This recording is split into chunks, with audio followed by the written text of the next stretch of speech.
Ever feel like you're drowning in information but still not quite, truly well informed? Well, today we're going to try and fix that for one really vital topic, health equity, or HHEE. We're doing a deep dive into how global research on it has changed, especially looking through the lens of the COVID-19 pandemic. Okay, so let's unpack this a bit. We've got insights from a pretty significant bibliometric study. That's basically a study of studies analyzing published research data. This one mapped decades of work on health equity. And our mission here is simple. Figure out what researchers and institutions focused on and maybe spot some new frontiers in health equity that you should know about. But first things first, maybe we should nail down what we mean by health equity, sir. The CDC puts it pretty clearly: the state in which everyone has a fair and just opportunity to attain their highest level of health. So it's fundamentally about fairness, right? Removing obstacles like poverty or location that block people from being healthy. Exactly. And the World Health Organization adds another layer. They define it as the absence of unfair, preventable differences between groups of people. And achieving that, well, it means tackling the social determinants of health head-on.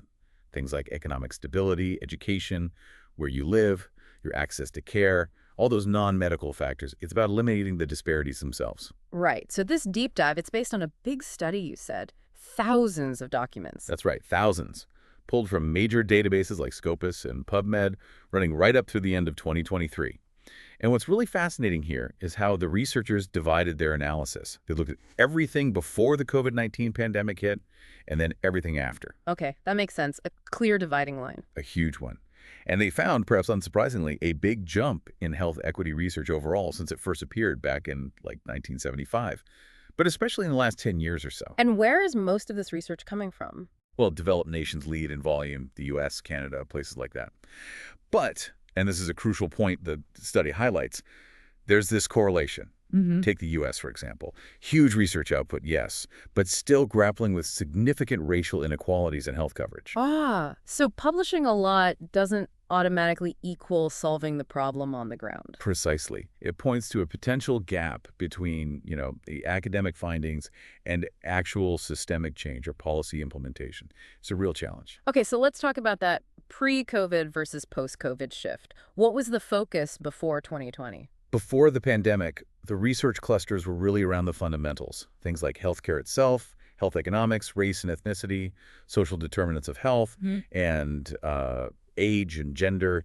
It was very much focused on understanding the foundational elements, the root causes driving those health disparities we talked about. Kind of building the bedrock understanding. Exactly. But then COVID hit. And the shift was dramatic. Absolutely dramatic. Post-pandemic onset, the research priorities pivoted quite sharply. Suddenly, the big topics became health workforce, risk factors, maternal and child health, obviously COVID-19 itself, but also cancer and mental health. Wow, that's quite a change from broad social factors to specific diseases and workforce issues. Yes, it suggests a move from exploring those broad determinants to a much stronger focus on specific diseases, their risk factors, and the systems needed to cope, like the health workforce.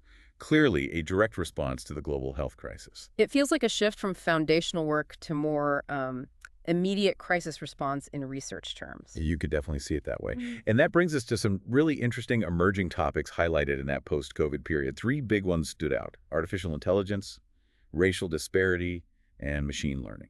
AI and machine learning, that's definitely a shift. How does that fit into health equity? Well, there's huge potential, obviously. AI could optimize health systems, maybe improve diagnostics, but, and this is the crucial equity question the study raises, it could also deepen disparities if we're not careful.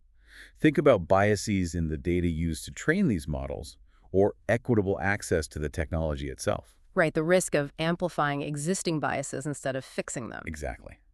We have to be really intentional about designing and deploying AI with equity baked in from the start. And that connects directly to the other emerging topic you mentioned, racial disparity. Yes. Its emergence as a key topic, especially post-COVID, really underscores the ongoing urgent impact of structural racism on health. The pandemic didn't create these disparities, but it threw them into incredibly sharp relief for everyone to see. So wrapping this up, we've traced this journey of health equity research From digging into foundations to this rapid evolution driven by crisis and technology. It really shows how research adapts, how it has to respond to pressing global challenges and new tools. So what does this all mean for you listening? It highlights this constant adaptation. And it points towards where the focus is heading. Which leaves us with a final thought, something for you to mull over. As AI and machine learning become more and more embedded in our healthcare, how do we collectively, as a society, ensure these incredibly powerful tools are used to actively fight racial and other health disparities? How do we make sure they close gaps rather than unintentionally making them wider? Something to think about.